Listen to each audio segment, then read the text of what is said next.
Maintenant que tu connais l'objet trigger, ainsi que les opérateurs mathématiques, je vais te montrer quelques objets assez simples qui te permettront d'approfondir la gestion des nombres dans Max. Je vais aussi te montrer comment synchroniser Max avec Ableton Live et à la fin de cette vidéo, je te donnerai un exercice à faire. L'objet split, comme on peut le voir dans l'aide, hop, l'objet split qui va envoyer les nombres qu'il reçoit, soit à gauche, soit à droite, selon qu'il fait partie ou non d'un range qu'on définit. Par exemple, si je lui dis que je veux uniquement qu'il envoie d'un côté les nombres qui sont entre 0 et 100, tu vois, et qu'ensuite, hop, je regarde comment il fonctionne, tac.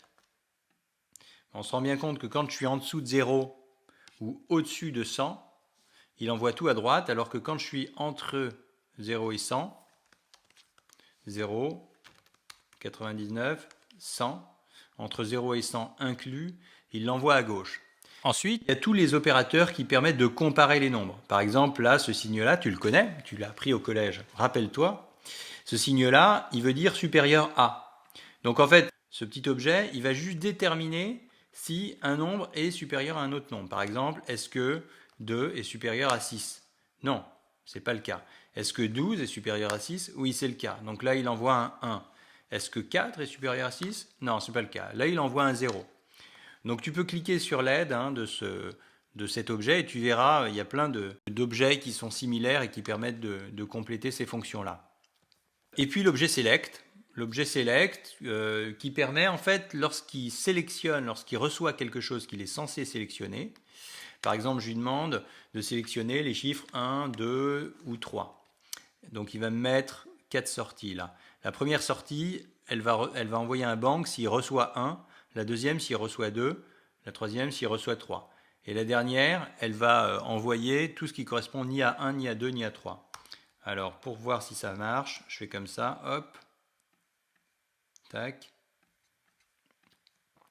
Là, je vais mettre un int, ici, pardon, je ne l'ai pas branché.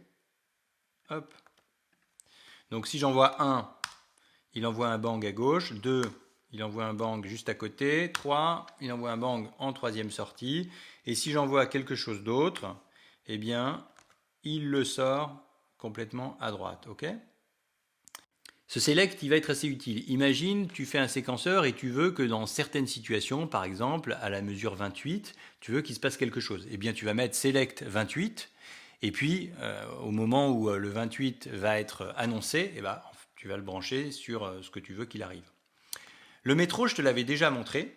Le métro, c'est un métronome, donc il fonctionne de manière assez simple. Hop, il envoie des bangs, et il les envoie à une certaine vitesse, qui dépend du nombre qu'on lui a envoyé dans son inlet de droite. Tac. Donc ici, 272 millisecondes, et puis maintenant 860 millisecondes, donc c'est un peu plus lent. Et le compteur, bah c'est un compteur. Par exemple, le compteur, alors il est assez compliqué le compteur, mais si je lui dis d'aller de 1 à 4, hein, eh bien il va compter. À chaque fois qu'il reçoit un bang, il va compter de 1 à 4. Donc on peut regarder comment il fonctionne. Voilà. Alors ce qui est marrant, c'est que maintenant, tu vois, si je branche ce compteur sur ce select, hop,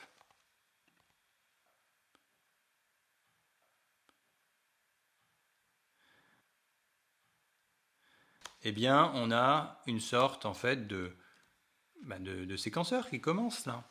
Hein, donc si tu voulais que tous les temps numéro 3, il y a un événement qui se déclenche, eh ben, il suffirait de faire en sorte que ce soit ce bang-là qui déclenche l'événement en question. Voilà. Peut-être un dernier objet, l'objet transport. L'objet transport, c'est un objet qui va t'indiquer à quel endroit tu es de ton live set, à quelle mesure tu es, à quel temps tu es, à quel fragment du temps que tu es. Pour qu'il fonctionne bien avec Max for Live, il faut le brancher sur un métro qui va comporter deux arguments. Un premier qui est 4n, ça veut dire qu'on veut qu'il soit synchronisé à la noire. Et tu vas marquer arrobase active espace 1. Voilà, dans Max, lorsque les objets deviennent un petit peu compliqués, on est obligé de nommer l'argument en question. C'est pour ça qu'il y a un petit arrobase. ça veut dire, là, on va lui donner l'argument d'activation. Est-ce qu'il est actif ou pas? Et donc, la réponse est 1. D'ailleurs, on n'appelle plus ça des arguments, mais des attributs.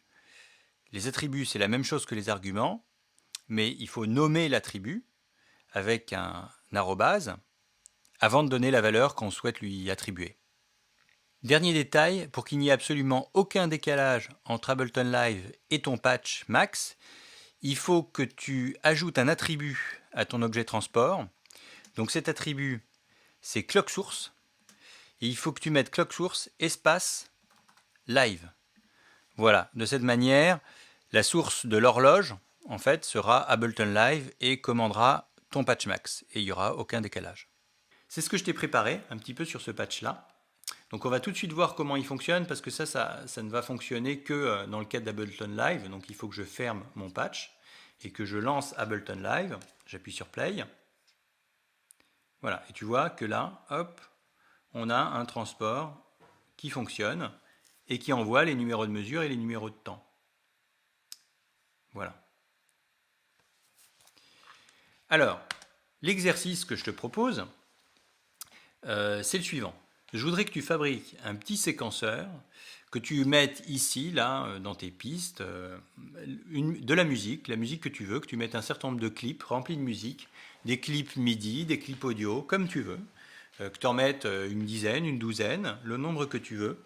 Et je veux que ces nombres soient déclenchés de manière plus ou moins aléatoire à chaque mesure. C'est-à-dire qu'à chaque mesure, hop, je veux qu'il y ait un nouveau clip qui soit déclenché. En fait, je veux que tu me fabriques une sorte de séquenceur aléatoire qui fonctionne de manière automatique. Et je te propose aussi de faire en sorte qu'au bout d'un certain nombre de mesures, mettons au bout de la mesure 8, eh bien, il y ait un clip particulier qui se mette sur play. Voilà. Alors, pour faire ça, je t'ai préparé ce petit patch qui est là. Normalement, ça doit réveiller des souvenirs. Tu te rappelles qu'on couple souvent l'objet live.object avec un objet live.pat.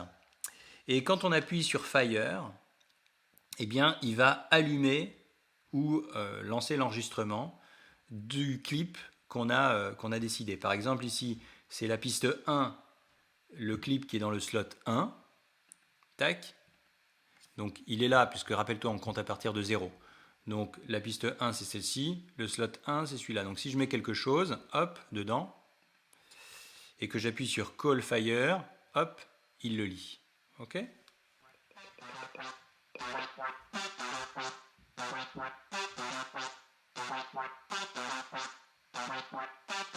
Et si j'appuie sur Stop, il l'arrête. Il s'agit de faire en s'aidant de cette chose-là, et en s'aidant de cette chose-là, et puis en s'aidant aussi de tous les petits objets que je t'ai montrés tout à l'heure, de faire une sorte de séquenceur automatique qui déclenche des lectures de clips ou des arrêts de clips et qui, au bout d'un certain nombre de mesures, par exemple au bout de la mesure 16 ou la mesure 12, eh bien, déclenche un clip particulier. Voilà. À toi de jouer.